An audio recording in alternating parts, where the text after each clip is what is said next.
Hello team, welcome to another ATP Geopolitics video with myself, Jonathan M.S. Pearce. This is a global geopolitical news update. I'm going to be talking about Russia and Ukraine a little bit. I'm going to be talking about Russia actually more than Ukraine, to be honest.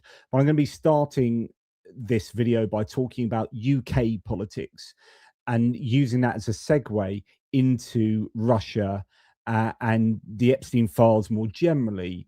And then we're going to look at some European geopolitics, American geopolitics, and whatnot. There's quite a lot to talk about, and I'm going to apologize that the beginning part of this video will be quite, I guess, parochial for some. It's quite UK centric, but I think it's actually representative of a larger problem. And actually, you can probably take the issues I'm talking about with regard to the media in the UK and export that to a number of different countries around Europe and around the world, where I think our media outlets are owned by people who have certain agendas and will be setting out certain narratives. And then our national broadcasters are trying to attract people who are oftentimes not very susceptible to or not very attracted to the national broadcasters, people that sit on the right. And we've got the problem at the moment with the BBC really trying to appeal to a certain demographic in the UK. And they are being incredibly biased. And that's not something, I'm not someone who has ever really been critical of the BBC, but I'm actually going to be quite critical of them at the moment in a particular context. Remember, I do have my own political biases, right? And I'll be seeing everything that I'm reporting on through my own lens, but I'll try and justify that with enough, evidence to support my my positions, right? It's not just, I'm not going to say things by pulling them out of my posterior just because I have a certain ideology. What I want, I guess, what I want is stability in the UK and support for Ukraine, right? And if there's political chaos and if we're trying to get rid of a political leader like Keir Starmer, then that's not going to help the UK at all, and it's not going to help Ukraine. And so you wonder who is behind all this huge move at the moment to unseat the Prime Minister of the United Kingdom. And it's really big news in the UK, and it's been really big news for quite a long time now. Every day you turn on the radio and the TV, and it's all about Mandelson and Starmer and, oh, should we get rid of them? Who's going to be next? Who's going to be next? And as I've talked to you before, there's something called the mere exposure effect in psychology. This is how advertising works. The more you talk about something, the more it's normalized and the more attractive it becomes, the more credible it becomes. So just by mentioning something over and over, if I talked about how the earth could be flat, over and over and over, and we did this day in, day out, and it's part of the conversation, then it becomes normalized and more acceptable, and you think it's actually more credible. Literally, there's evidence to suggest that the more you hear something, the more credible it becomes, even if it is quite incredible. And so when you're just turning on the TV and just hearing, oh, Starmer should go, who should be next, the government's in peril, then you're left thinking, oh my goodness, yeah, this is the case. And actually, it's just ridiculous. Like, stop this. So I'm going to go into some more details about this and then how it pertains to Russia. So anyway, that's me just offloading already to you. Thank you very much for being here. I'm doing another live. I shouldn't do so many lives, I know, but I was going to do a pre-record, and then I thought, I've got a little bit too much to talk about, and it's sort of growing and growing the more I'm looking into stuff. So thank you for being here with me. My partner's just got back from work. She's not going to be happy that I'm just starting a live. But oh well, that is the way things go. Sorry, sweetheart. We're going to start then looking at, I need to put things in the right place here. We're going to start looking at, as I say, the UK. I've got Benny Pye in the background, it looks, so that's really great. He might field some questions and comments that you might have. So that's really cool. Thank you, Benny, for being here. Okay, let's go to look at our first.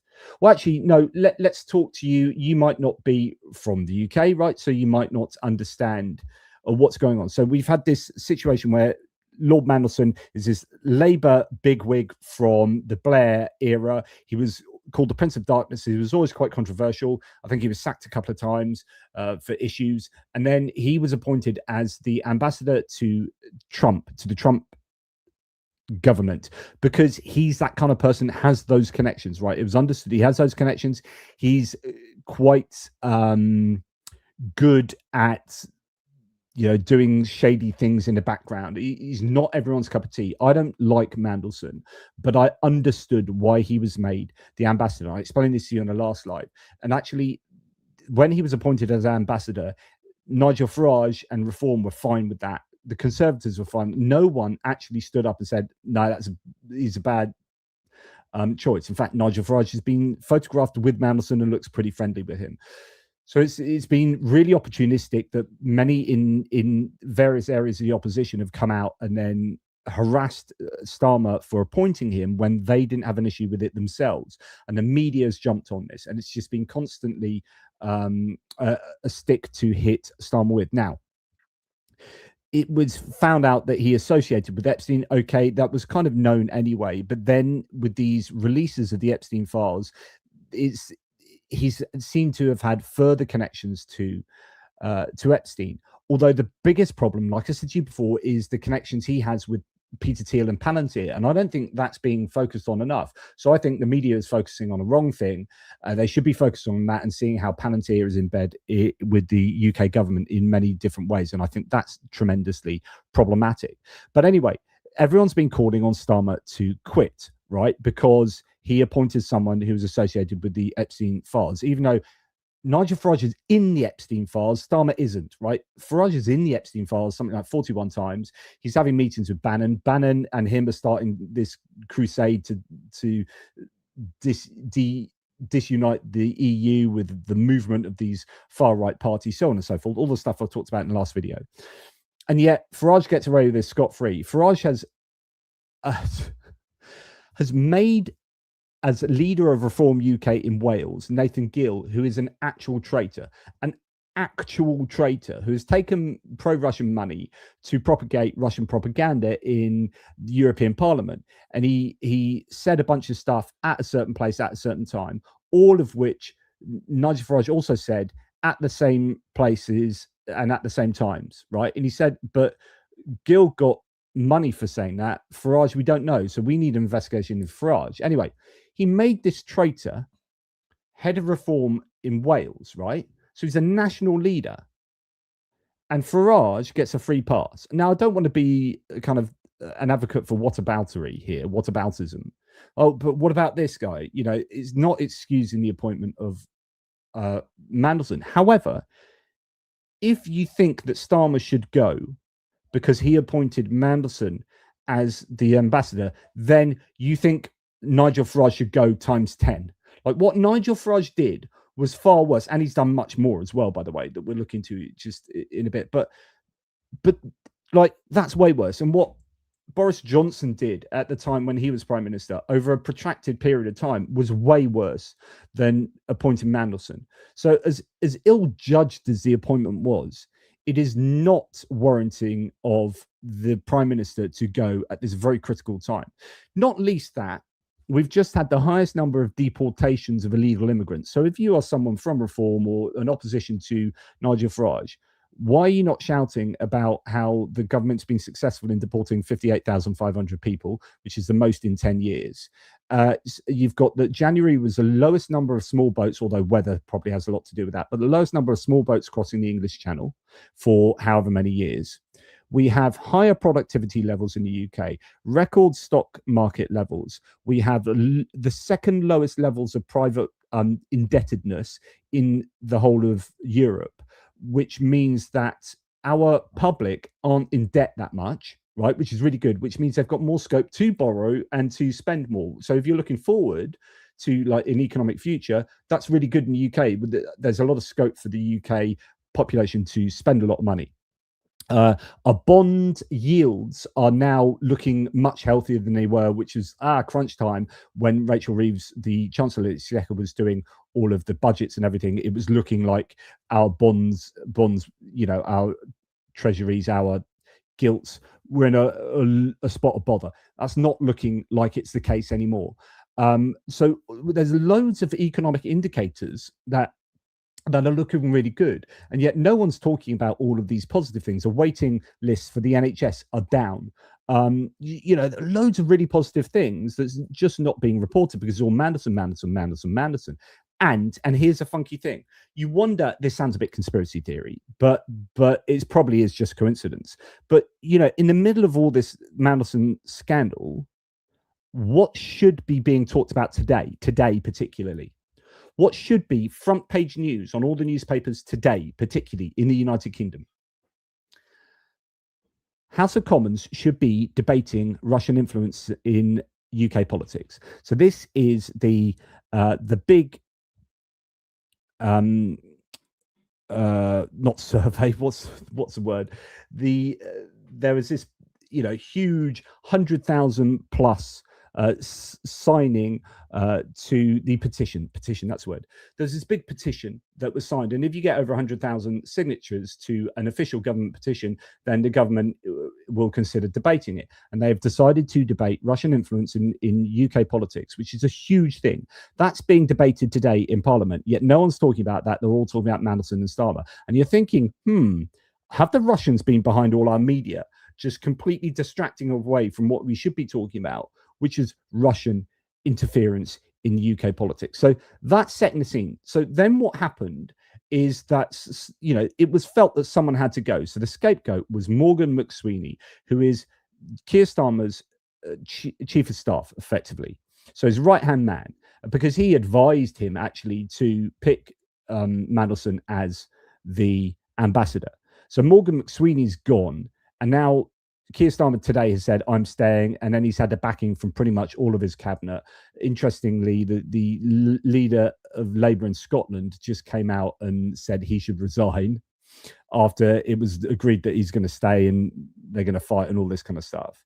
And the Labour leader in Scotland said he should resign, and it was just really badly timed, especially since the Labour leader is caught on, there's evidence of him on Twitter saying, here I am meeting my good friend Peter Mandelson, and people shouldn't be trying to backstab Keir Starmer on a previous occasion. Now he's come out and done exactly that and been seen to be friendly with Mandelson. It's like, oh dear, you shot yourself in the foot there.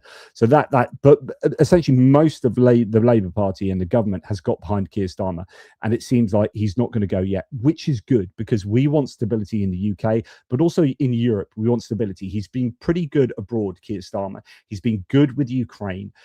We need to get closer to Europe. He's been doing a good job on trying to achieve that. So that's where we're at the moment. Okay, so forgive me that long preface. So McSweeney resigned, having announced his advice to appoint Mandelson given links with Epstein was wrong. Unfortunately, McSweeney and Mandelson opened the gate for Epstein's business partner Peter Thiel to access sensitive UK government infrastructure. The gate is still open.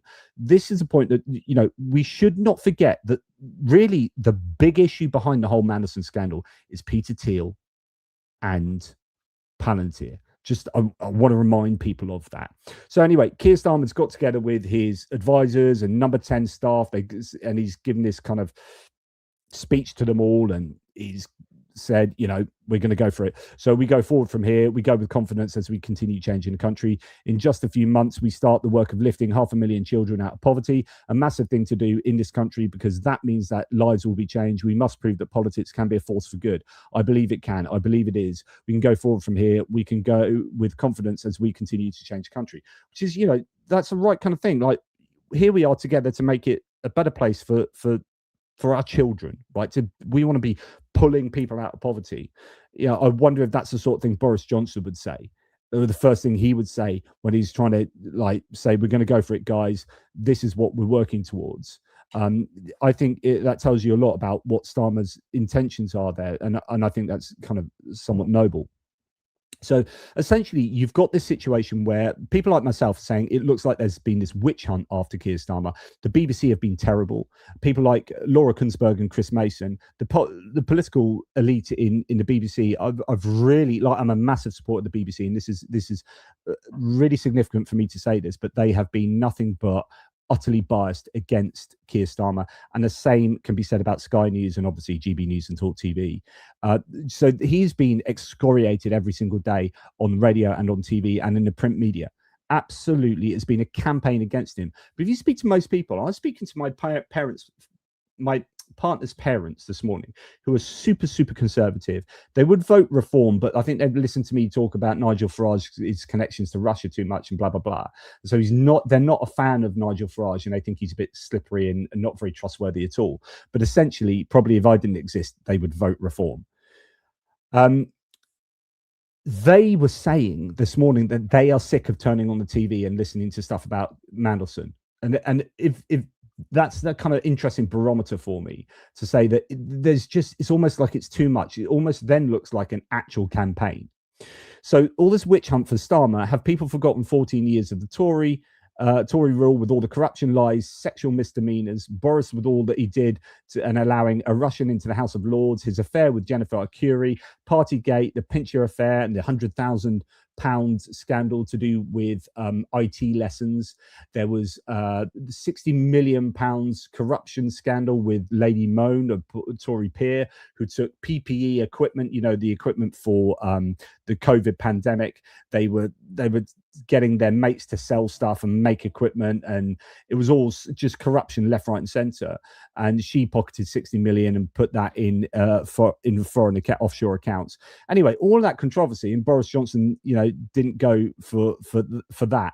I mean, he eventually went, but it took years and years and all sorts of scandals that were far greater than the scandal with Mandelson. And then you've got what's going on with reform and Epstein files with Nick Candy in them, who is a treasurer to reform.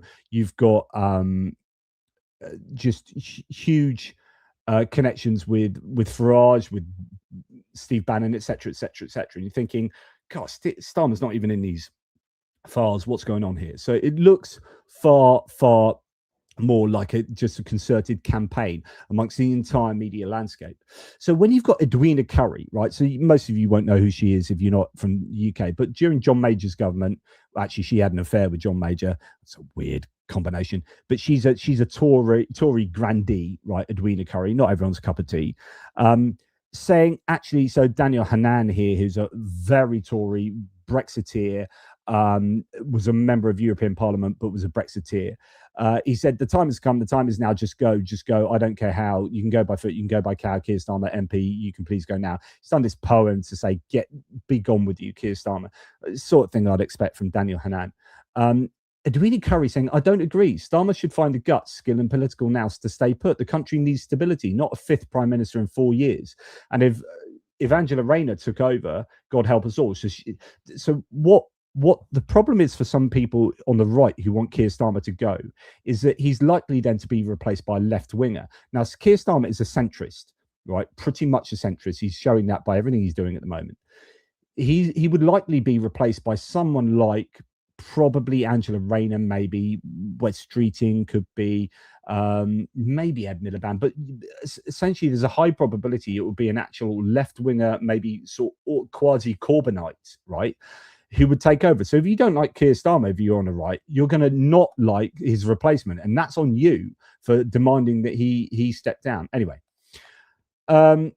going back to Boris Johnson's time, 22 members of Downing Street staff under Boris Johnson resigned in 2022 alone. He had 4 directors of communication, and that's with a friendly 95% right-wing media to deal with. So when he wasn't getting attacked in the way that Starmer gets attacked because the entire media landscape's right-wing in the UK, the chaos of Boris Johnson's cabinet and tenure was tangible, right? And 22 members of Downing Street staff going in just 2022 alone. So, let's get things into perspective. Now, I think this is a really interesting point here, which is if I was Starmer, I would turn the tables on the far-right populists. This says Westminster whistleblower Sergei Christo, and he says a lot more than that. But, he says, well, anyway, I'm just going to take that major point there, because Donald Trump does some things fairly well, right? And one of the things he does well is on defense, he goes on offense, right? To using a kind of sporting analogy, he attacks as a way of defending. So he doesn't have to defend because he's always attacking. And actually, that's what Keir Starmer should do right now. So Keir Starmer should go, hang on, guys, you think me appointing Mandelson was bad. And yeah, I think it was bad. Sorry about that. And I've apologized for that. You guys need to look at what Reform are doing. You guys need to look at the Russian connections to this opposition party and just go on the attack. Starmer needs to attack. He needs to use something like Reform and Nigel Farage and batter them politically. And he should do that not just as a strategy, but also because that's the right thing to do politically, because they are too connected to Russia. So, for example, in 1 week, a UK political party, I wonder which one, broke the electoral law, had a number of individuals mentioned in the Epstein files many times, had people exposed as possible fronts for foreign donors, and lied about a £40 million council savings they didn't make.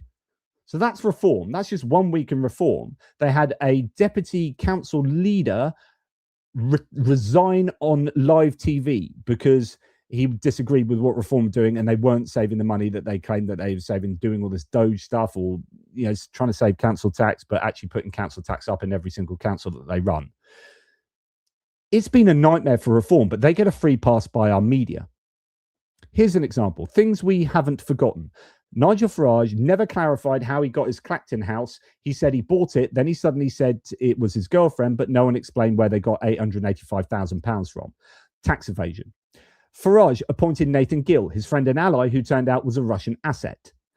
Farage is receiving well over £1.3 million in extra earnings outside of his MP's salary. He broke the ministerial code 17 times by not reporting all of them. Over 30 former pupils and staff at his old school confirmed Nigel was a racist, anti-Semitic bully. Nigel Farage personally appointed Nick Candy as a treasurer to Reform, knowing about his Epstein connections. So you're thinking, Mandelson, how about Nick Candy? Farage was flown to Davos by a foreign billionaire, then flown to Dubai by a different foreign billionaire the week after, and denied that he knew anything about the person that paid for him to go to Davos, by the way. Farage uses a company to minimize the tax he pays on his 13 extra jobs. Anything else? Farage is a fraud, so why does he seem to get a free pass? That's the approach that Starmer should be taking. There's so much ammunition here to take down Farage. Go on defense by attacking. Now, we're going to move towards Russian connections in a second. I just want to concentrate on one other thing here, which is the electoral laws that Farage has just broken. So one of the big elections that's coming up in the UK is a special election in a constituency called Gorton and Denton up in Manchester. And this is very much a Labour stronghold, but it's thought that Reform are going to win here, or it could go to Green as people leave the more centrist Labour Party to go to an actual sort of left-wing party in the Greens, and they're having this resurgence to counteract the success of Reform at the moment. So you've got Reform, populist right, Greens, populist left, and then you've got Labour left in the middle. So what's going on, and then the Conservatives kind of forgotten about. What will happen in this Gorton and Denton by-election will be incredibly important for understanding what's going on in the national politics in the UK.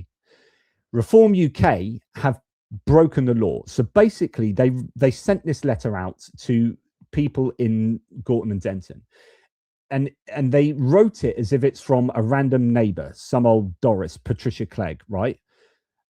Except it wasn't. It was basically a Reform piece of propaganda.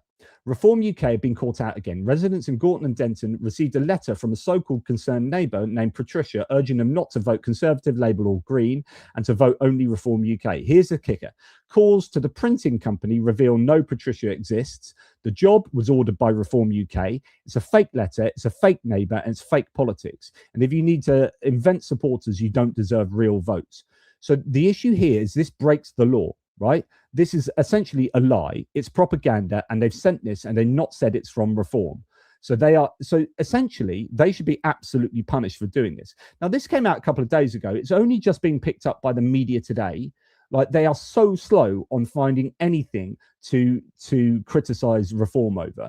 But they've not just done it in Denton and Gorton and Denton. They did it in Caerphilly, and they've done it in another place as well. This is the third time they've done it. This is a Caerphilly letter.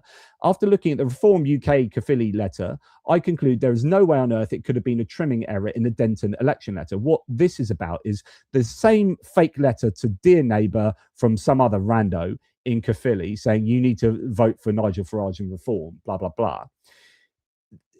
Reform have now come out and denied that they have said, so Robert Jenrick, who's this Tory MP that's now gone across to Reform, was then pressed on this on Sky News on this letter. So it's finally made it to mainstream media.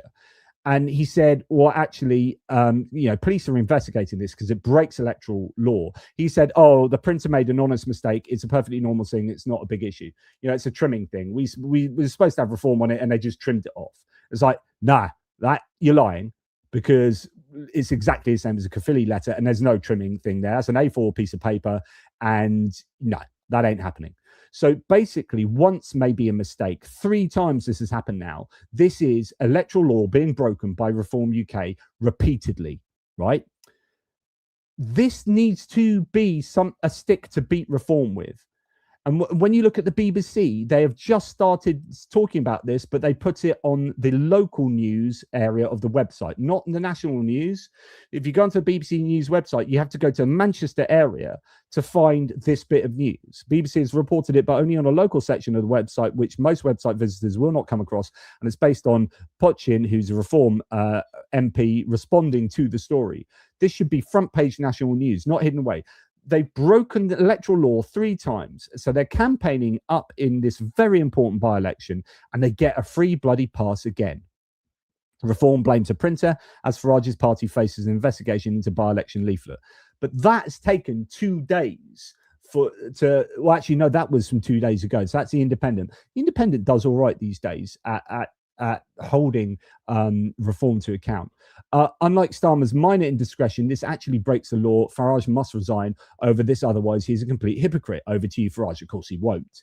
But anyway, all of this is kind of chaos that's going on at a time where we should be talking about the debate in Parliament today. So that very important petition that I shared with you guys a number of times, to make sure that you shared it and signed it, because, the hope was you get over 100,000 signatures, they debate it in Parliament, and that's what's happening. Yes, success for the public here.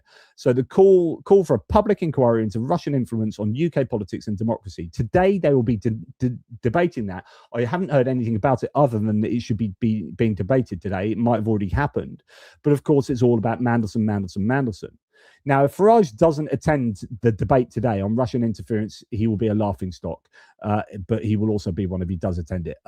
Now, the connections between Reform and Russia are serious.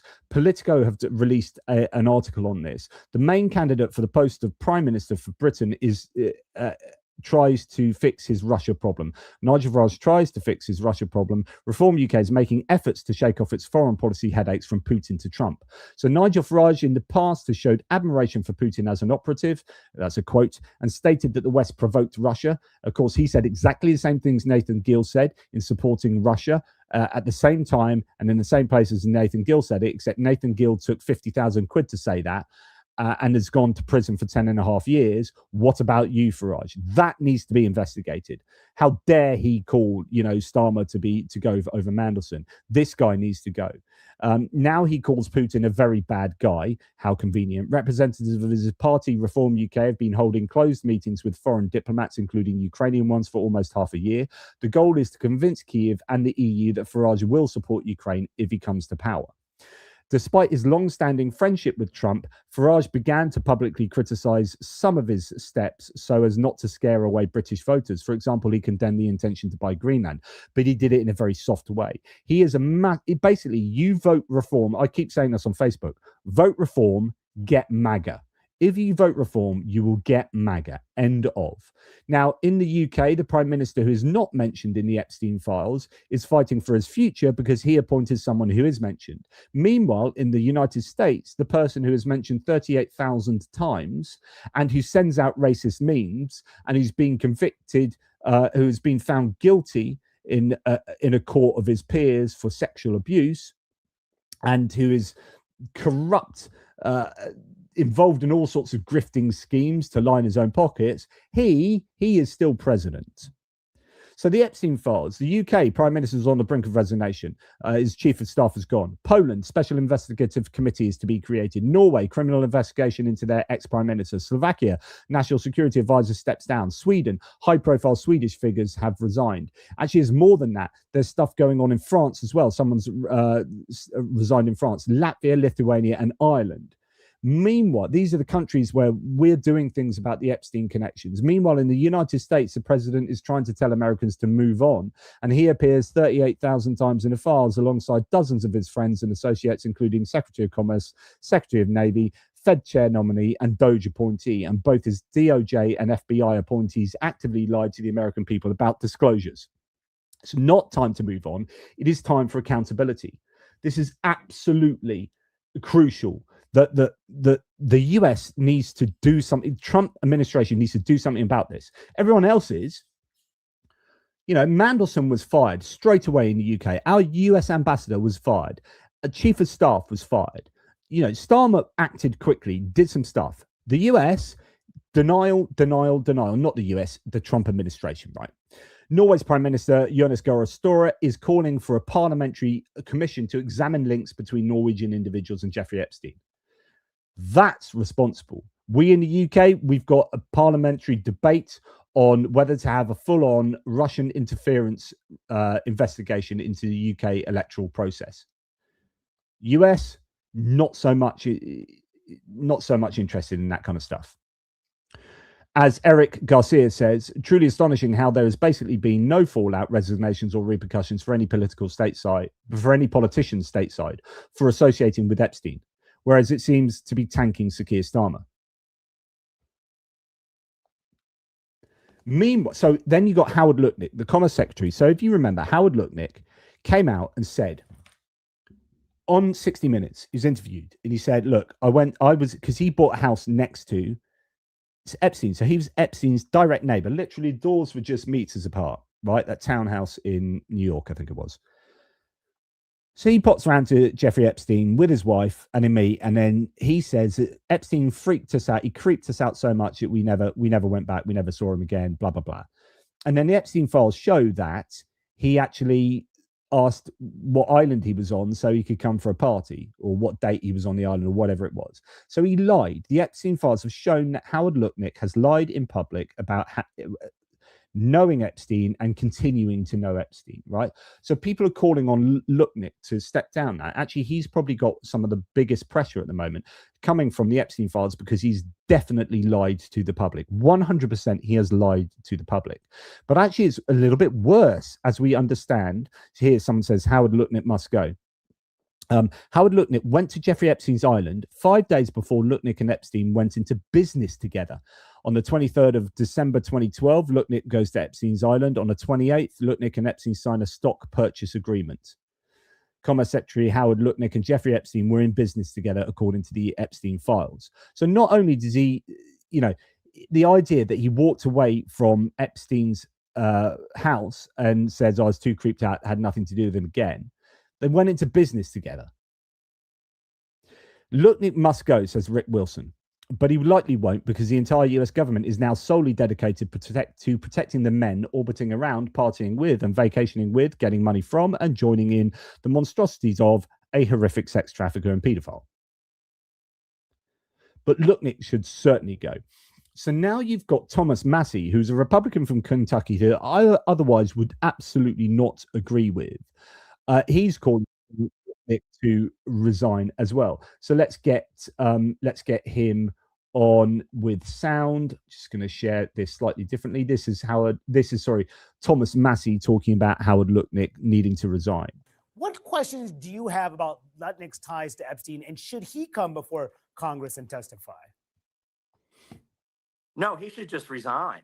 I mean, there are 3 people in Great Britain that have resigned in politics. The ambassador from Great Britain to the United States, the prince lost his title for less than what we've seen Howard Lutnick lie about. Look, Howard Lutnick clearly went to the island, if we believe what's in these files. He was in business with Jeffrey Epstein. And this was many years after Jeffrey Epstein was convicted, lightly sentenced, but was convicted for sexual crimes. So he's got a. So that happened in 2008, didn't it? He was convicted. So for Lutnick to be going into business within 2012, I mean, I'm sorry, that's worse than Mandelson. That is worse than Mandelson, in my opinion. And Mandelson's been sacked, and there's a massive scandal in the UK. And Howard Lutnick is still the Commerce Secretary in the United States. A lot to answer for, but really, he should make life easier on the president, frankly, and just resign. If this were Great Britain, he'd already be gone. True. If this was GB, that man would be gone. Then we hear, according to FBI reports, an anti-money laundering specialist at Deutsche Bank traced mind-boggling crypto payments from the Jared Kushner company, Real Contrad LLC, to a suspicious Russian individual. So I don't know that this has got anything to do with the Epstein files, but just like there's so much going on behind the scenes with these connections, these, like I talked to you previously, like joining the dots, these moneyed ideological connections. Steve Bannon, Peter Thiel, Jared Kushner, Steve Witkoff, all of these people that are in the heart of the US government, either officially or adjacent, not official positions like Peter Thiel or Elon Musk anymore. But these people are all connected. They're all incredibly, I think, dangerous. Here, in or around late 2016, Hill McFadden came across an NLC account, Real Contrad LLC, Real Contrad, owned by Jared Kushner as part of a case. The majority of the transactions were in cryptocurrency, and she was unable to validate the origination or the recipient of the funds. It was easy to determine the activity was suspicious and there was an issue. Real Contrad appeared to be paying an employee in cryptocurrency. Hill McFadden thought the activity was mind-boggling, and she had never seen a flow like that. She examined the July and or August 2016 activity. Hill McFadden notified Quigley about the activity, and she was instructed to write a case. Blah blah blah blah blah blah. Hill McFadden came across the name of a Russian individual. She Google searched that individual and found a website that appeared to be made up, etc., etc., etc. So Jared Kushner, Russia, cryptocurrency connections. Like, where is the accountability in the Trump administration? It is absolutely sickening that this stuff goes on, and yet in the UK, our press is ridiculously obsessed with unseating Keir Starmer. But if you are going to look at Keir Starmer over Mandelson, look at bloody Palantir. Look at the actual problems that exist. Not the kind of like, oh, look, salacious stuff. Mandelson bad, but Mandelson bad because Epstein, therefore Keir Starmer go. Like, it's that simplistic. It's like, grow up, guys.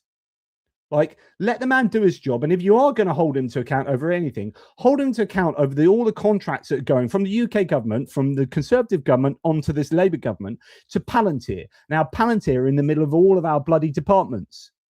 That's what the press should be talking about, not this fucking BS. Meanwhile, the US is just getting away with blue murder, like in terms of corruption and association with Epstein. Now, I'm just hearing that Representative Jamie Raskin, who's a good egg, has arrived at the Justice Department office to review unreleased Epstein files. Under law, as of 9 a.m. today, Congress is permitted to view what the Justice Department has withheld from the files. He's still inside the Justice Department office reviewing the unreleased Epstein files, and that was sometime later. So he's obviously been there a good couple of hours. But that is what we want to see, right? We want to see the Epstein files properly, transparently released. And if not, then people who can access them should be able to access them and go and see what's in there and let us know about them. And then we hear that Ghislaine Maxwell's lawyer has said that she's refusing to speak in a sort of committee hearing, right? She's being kind of summoned, and she said, no, I'm not going to do it. She will only speak if Trump grants her clemency, of course. So, yeah, that's what's going on there. Right, before we move on to the next section, and thank you for allowing me that preface that has a lot of UK politics. I'm sorry, but I think it's important because really what I was going to connect it is like the idea that in the UK, but I'm sure this is, I wonder if this, in the comments, let me know if this is the same with your country. But in the UK, our media is overwhelmingly owned by the right wing. I keep telling you this. So the Daily Mail, the Daily Express, super right wing, the Sun, Murdoch owned, as is the Times, the Telegraph now owned by the same people as the Mail, is it? Anyway, you've got the Daily Telegraph, you've got the Spectator, you've got the Spectator and Unheard, you've got Evening Standard, you've got Financial Times, although I'd say that's centre right, but mainly actually fiscally rather than, I think politically it's fairly centrist, but I'd put that on the right, the Financial Times. So on and so forth. So you got all of the right-wing media outlets, and on the left you've got very small readership for, comparatively speaking, for the Daily Mirror, Tabloid, and the Guardian broadsheet, and that's it. Guardian and Mirror against all those other ones that I mentioned, right? So the readership of the right is massive, and people are being fed. If you just go and pick up, you don't really understand politics. You go and pick up a newspaper, you're going to pick up the Sun. Right, as if you're kind of working class, you pick up the Sun, or so on and so forth. If I go to my local newsagents, right, one stop down the road, right, on the weekend, the pile of Daily Mails, the Mail on Sunday, is higher than my head. They have this strapped up pile there, and there's 2 Guardians, right? I'm like, okay, so the local neighborhood is that way inclined, right? Okay. And the question is, what drives the readership of these papers? Is it that they are politically right, or do the papers drive their politics? Which way round does that go, and what's the relationship? But anyway, the print media landscape in the UK is exceptionally right-wing. The TV news is also right-wing skewed, because we have GB News now, which is literally a mouthpiece of the Reform Party, because it's part owned by Nigel Farage, and he has a show on it, which I think should not be allowed by Ofcom, our regulators. But anyway, you got GB News and you've got Talk TV, broad sort of, so that's Murdoch owned, and then you got Sky News and the BBC, which politically, I keep saying this to you, don't think the BBC is liberal because you look at some soap opera and it's got what you think are too many black people and too many gay people on it. Which is usually what happens. So you say, "Oh God, the BBC is so liberal. I can't believe how liberal it is. Look at this TV show. Oh, woke." But when you look at the political appointees for the BBC News channel, when you look at Laura Kuenssberg, when you look at Nick Robinson, when you look at Chris Mason, when you look at John Humphreys, these people are either outright conservatives, like Nick Robinson, the political editor for the BBC, was the Cambridge University or Oxford University, whichever one it was, Conservative Party student leader, right? So, these people are then appointed to political positions. James O'Brien used to be on BBC Newsnight, but he was too liberal, so they sacked him. He's now on LBC, but he was on BBC Newsnight. He was too liberal. It's like, you're too liberal, you're sacked. But if you're right wing, that's fine. So Andrew Neil could have the biggest political show on BBC TV. You got Fiona Bruce as well. These people are either outright on the right or adjacent to the right.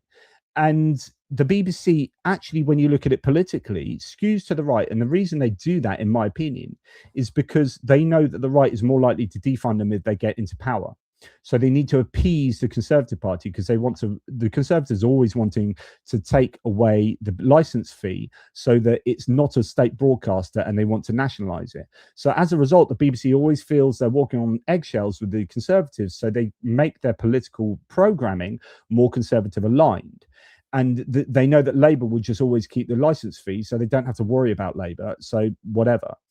And then you've got this controversy to do with who's on the board of board of directors, essentially, for the BBC. And you got Robbie Gibb and these others who have released memos stating that they want to chase reform voters so that they come and support the BBC again. So we know that the BBC is actually trying, it's literally, we have the documentation to show the BBC is trying to court reform voters.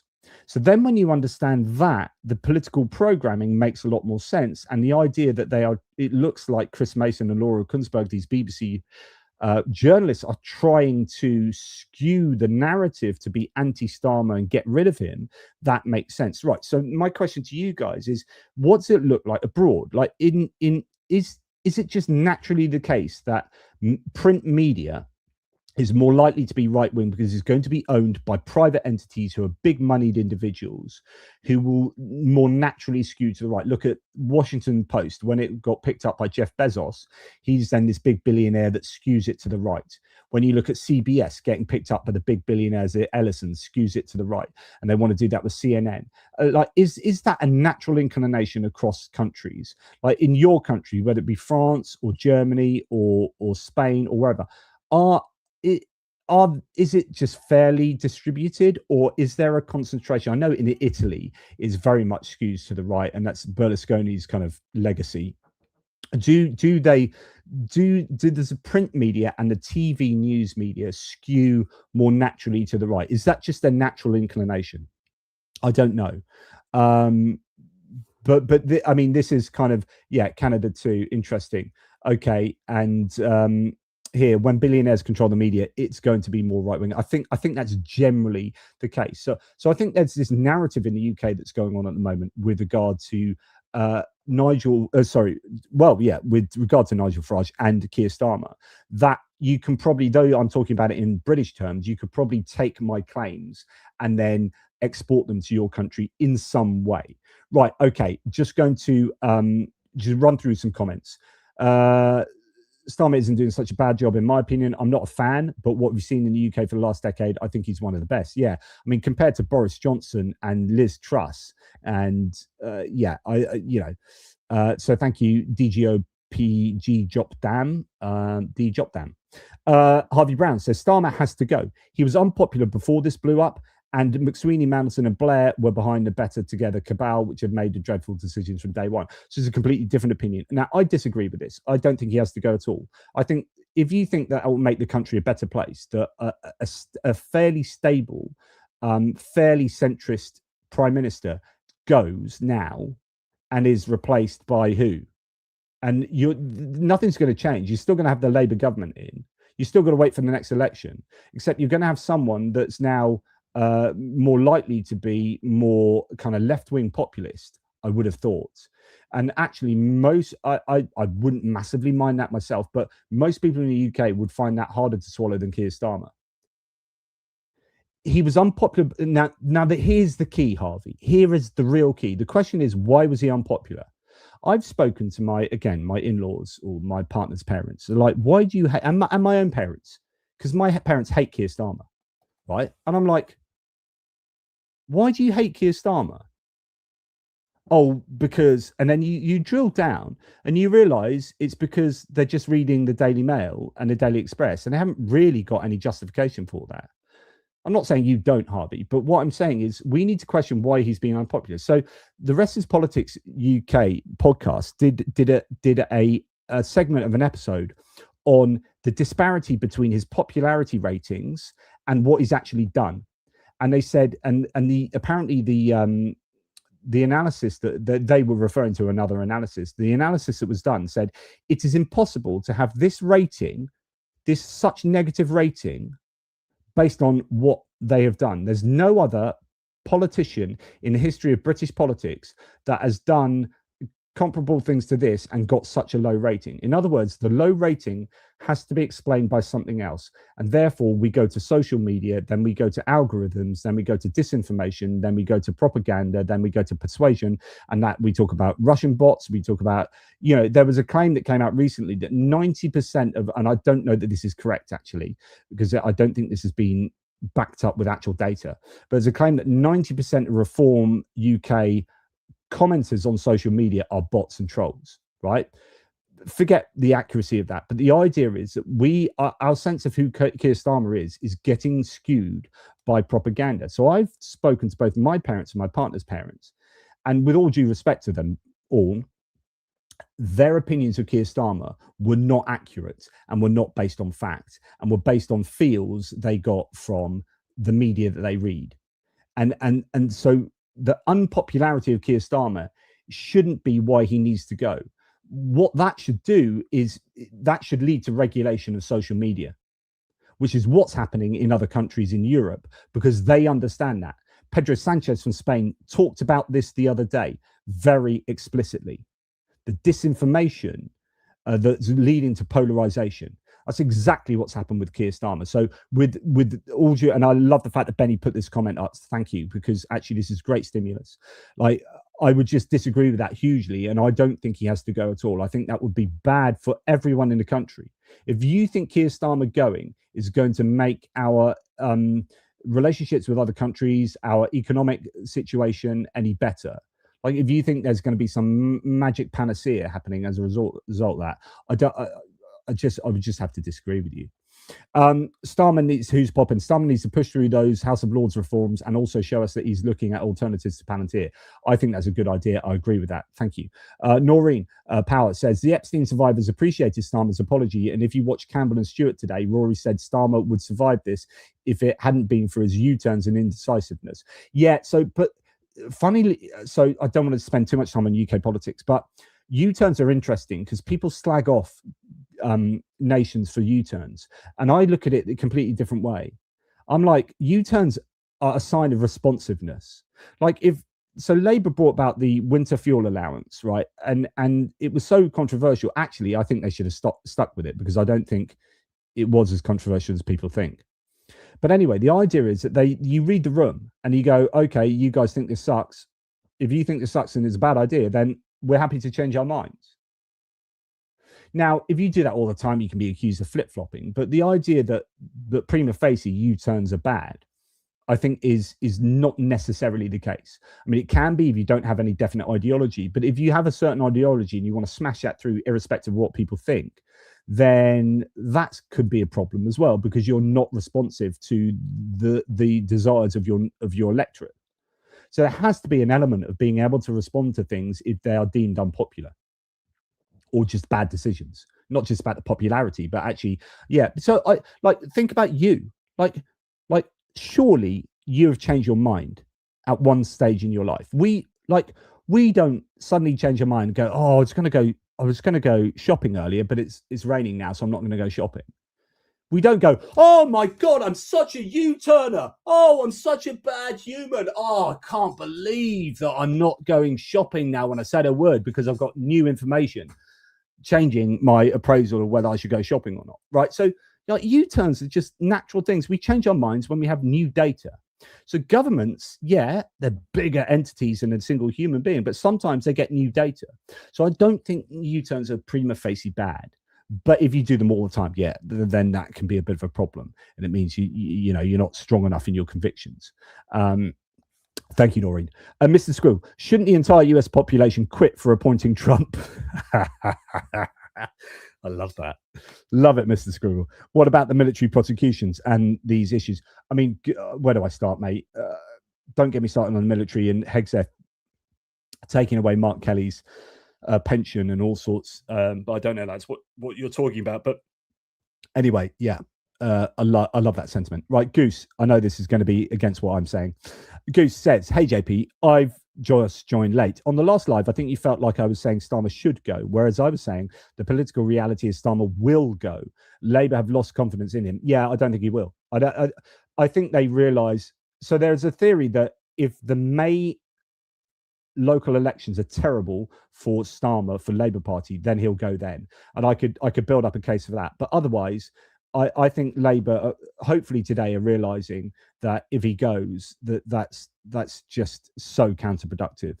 But the problem is in Labour is you have the left-wing part of Labour and you have the Blairite part of Labour. Starmer is your Blairite centrist part of Labour. And then Angela Rayner, I think Wes Streeting and a bunch of other more progressive people are on your left, and they would want him to go. And so you're always going to have that issue in the Labour Party, because it's kind of a broad tent now, where it's both got the progressive elements and the unionised elements and then the centrist elements. Johnny Nebregard, thanks for your super chat there. And Goose, Starmer's a decent man, but is a least political PM in our history. He has a bad oratory style, no charisma, and poor domestic political judgment.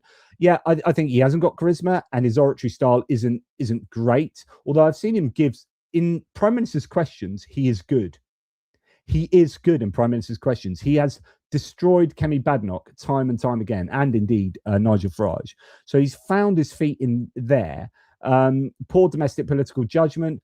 I don't know. I think you could argue that if you don't agree with him, but actually, you know, it depends on whether you agree. It's okay to do U-turns, and I think the judgment, you know, I think that certain things that they shouldn't have U-turned on, because actually, as unpopular as they are, if people elected these guys in to reform the welfare state, then as soon as they started reforming it, everyone kicks off, and then they do a U-turn. It's like, well, that's what you asked for. So I don't know. It always struck me as kind of weird. But anyway, right, I'm going to move on now and get onto European stuff, because I'm going to bore all my European and American viewers here. Just one more. JP, unless you remove reform's ability to stand in the by-election, there's no real punishment for this kind of violation. Really interesting you say that, Goose. This is Goose Springsteen again. Because I was wondering, actually, what happens there? What happens when I think, but it would be so controversial, but I think you've almost got to say you cannot run in this election because you have cheated in this election. Honestly, like, otherwise, all you're saying is, oh, you can cheat and it's okay. We just slap you on the wrist and you get on with it. But the damage is done. So I think that's it. I was wondering exactly what should happen. I don't know what the rules are, actually. If you break electoral law in a local constituency and a by-election, what is the protocol? Right, we're going to talk about Europe now. So the rise of right-wing populism in Europe, says Goose, is a response to the growth of Islam mass immigration. Yes and no. For all the hypocrisy of the parties, the support is baked in because it's a reaction to cultural displacement. Now, I know you've talked about this before, Goose. I think it's partly about immigration. It's partly about that being used divisive as a division, as a divisive, the weaponization of that, should I say, from people like the United States and Russia, both trying to disunite Europe for their own reasons. But it's not to ignore the challenges of immigration. We need to sort out the movement of people, especially with climate change coming on, you know, thick and fast. You're going to get people moving because not only of war, not only just for general economic migration, but the economic migration that comes out of necessity from living in places that are uninhabitable due to climate change. Then you might get movement of people into frozen areas that become more temperate, like Greenland, like Russia, like northern Russia, and these areas of tundra and Canada. So there's going to be some interesting impacts on migration going forward. Right. Okay. Getting back to it. Thanks, Goose. Getting back to what I was talking about. Okay. So here we have then talking about like positives for UK, and like, why has no one talked about this, for example? You know, is this good news being reported, says Malcolm Tucker? I doubt it. So Timothy Milovanov summarizes the Financial Times here. So this is really good news for the UK, and I think it's good news for Ukraine. Britain has won access to $90 billion of EU loan to Ukraine. So that big EU loan that was originally supposed to be the frozen Russian assets, then it was all that kind of controversy. Then it got sorted out, and then it was put on, or not on hold. They were just arguing about the finer details. And I was saying that France was arguing that the UK shouldn't have access to the $90 billion for their military industrial complex, or for our military industrial complex, because it's EU money. And I understand France. I don't begrudge France that, by the way. Like, even though it hurts the UK, like if I was France, or if the UK were in the French position and France were out of the EU and I was the UK, I'd be like, well, I don't want my EU euros to go to France for their companies to access that. So I do understand that. Britain wins access, though. Germany and the Netherlands pushed the deal through. France tried to block it. Ukraine gets $90 billion in total, $60 billion for military kit, $30 billion for budgetary support. Commission wanted Ukraine to buy only from the EU and EFTA countries. A group led by Germany and the Netherlands changed that. They also wanted the USA to be able to, through the Pearl Initiative, because they're like, if we can't allow Ukraine to buy Patriot missiles, then we're in trouble, or Ukraine's in trouble. So UK companies can participate if there's no EU or EFTA alternative, or if delivery time is shorter. The UK must also pay a fee into the loan's interest costs, estimated at 20 billion over 7 years. So I'd like to see the details of that, because that looks incredibly painful. Now, of course, it's not going to be 20 billion, I presume, if they're only buying a little bit. I would need to know the details, but it sounds highly punitive. This comes after the UK-EU talks on the SAFE scheme collapsed last year. SAFE is a 140 billion euro defence loan programme, so that's a different thing from the 90 billion. France demanded 7 billion from the UK. Brussels dropped it to 2 billion. The UK offered less than 1 billion. Under SAFE, UK companies can get up to 35% of contract value. So, you know, it depends how much money is at stake here for the UK to be able to get their hands on as to whether those kind of payments are worth it in the end. The 90 billion euro loan needs European Parliament approval. The Commission plans to start dispersing money to Ukraine in early April. EU and UK held fresh talks this week to reach agreement on future defence schemes. So that is potentially good news, but, you know, finer details need to be worked out there. Right. In recent weeks, the Royal Navy has drawn up proposals for a shadow fleet command centre on the east coast, from which a flotilla of unmanned boats would be remotely piloted and used to police the North Sea as tankers come to and from Russian ports, according to the Sunday Times. So that's really good. One of the main challenges of the campaign against shadow fleet is economic, as keeping ships under arrest during legal proceedings is costly. This is exactly the point I've made before. You know, it's one thing saying, yeah, we should detain these ships, but then who pays for those ships to be detained, to be docked at port? You know, I think Finland had to pay 200,000 euros for the privilege of detaining one of the ships that they detained. So that is an issue. To offset this problem, Britain is considering confiscating and subsequently reselling oil from arrested vessels.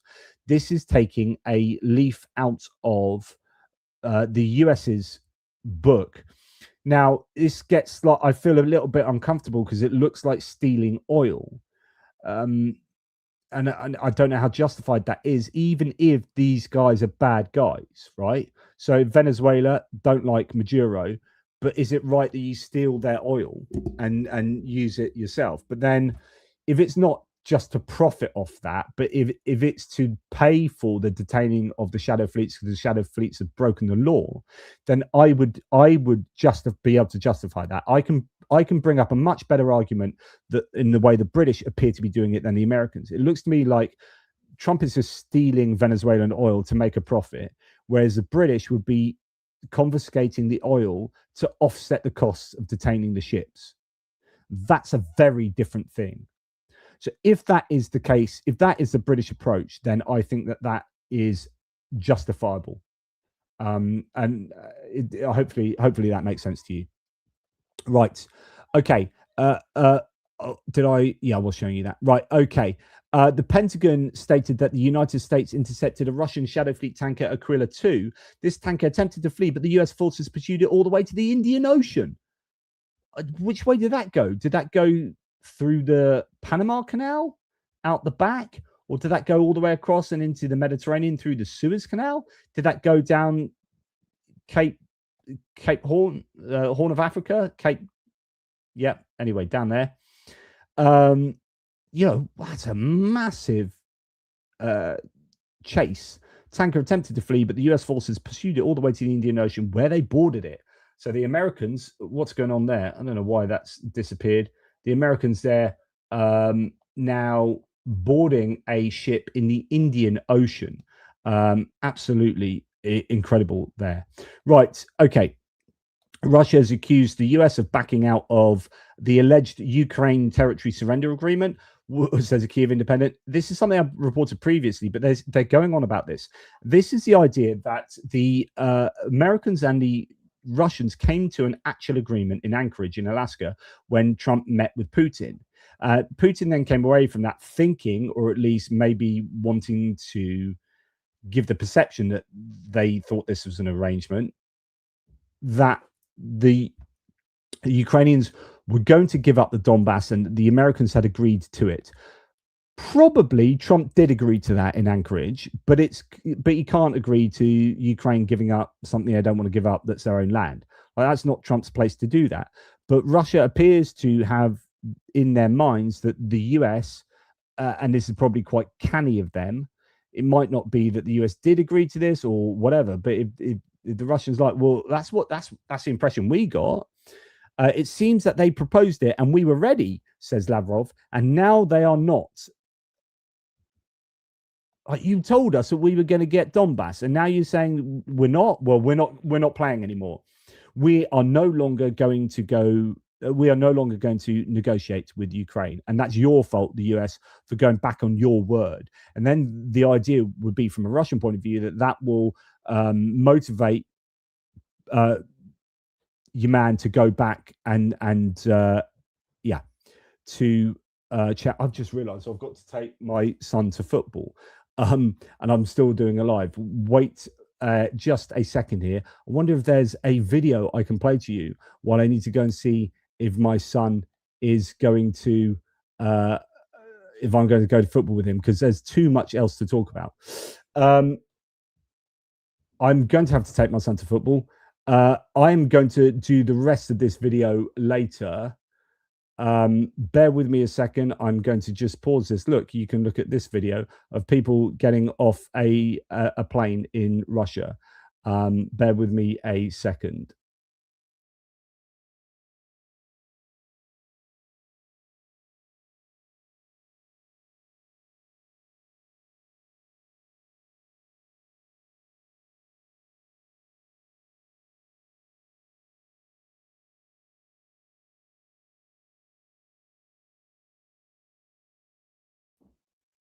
Okay, so this is embarrassing. I've got to take my son to football, which is lucky actually, because I've already talked to an hour and 5 minutes, and there's like another hour of international politics there. But there's so much more to talk about. Oh my goodness, loads of juicy stuff. So I might just do the rest as a pre-record and release that later tonight. Thank you very much for being here with me. And sorry that I'm going to just shut this off. And Benny Pie's got loads of juicy stuff for me to talk about as well. Thank you to Michael Vuchar. Michael, your box of goodies you sent me, thank you very much. I've already worn a cap on one of my videos and talked about that with regard to Karen Spanuk. I'll go through the rest, so thank you. Kevin Force, thank you for your support there, really appreciate that, buddy. AJ Simo, in response to Goose Springsteen, I don't feel any cultural misappropriation to you. The EU Nazi foreigners issue is the exact same tactics the Nazis use, nothing new. So, of course, there are both those issues going on. There's no doubt that immigration is a divisive issue in Europe, and it will drive the far right to surge, and it can be weaponized. I don't think that's an issue. Like, it's not to say that immigration is either good or bad, but it is an issue. But it's a perception for people in Europe that a lot of people on the right are really kind of upset about. Goose, JP, what makes Farage on TV worse? Do you think politicians should be allowed to have YouTube channels? Well, no, we've got regulations in place that means that he cannot present a news. I mean, it's just our law. It's our regulatory law. Like, he cannot present a news program. So he's on GB News, where he owns GB News. And they're getting around the regulation by saying, oh, it's not a news program, it's just an opinion program. Well, on a news channel, an opinion program where he's talking solely about the news. So what he's doing there, I think, is in breach of our regulation, and it's very charitable of Ofcom not to have him over that. So just like, you can get rid of that rule if you want, but it just means that news will become completely partisan, and it will just be a political tool. So yeah, that's what I believe, and he shouldn't have that program on that channel. In fact, I don't even think he should be allowed to have shares in a news channel. I think that is just wrong. It is wrong. TV is important, but it's never been less important. The future is online, as Polanski shows. Yeah, I don't disagree with that. But I just think, presenting as a news channel there, and there's an interesting conversation to have about online regulation. JP, so you've just said that. So thank you, Goose, by the way, for all of these comments. And I'm so sorry I can't do. There's so many other great comments here that I love this from Kathy's guest. Please make Starmer great again. Is that Mazga? Bobanon says, what if the Epstein files aren't the iceberg, but rather the tip of the iceberg? That is exactly what they are. That is exactly what they are. It's not what if, it is that is.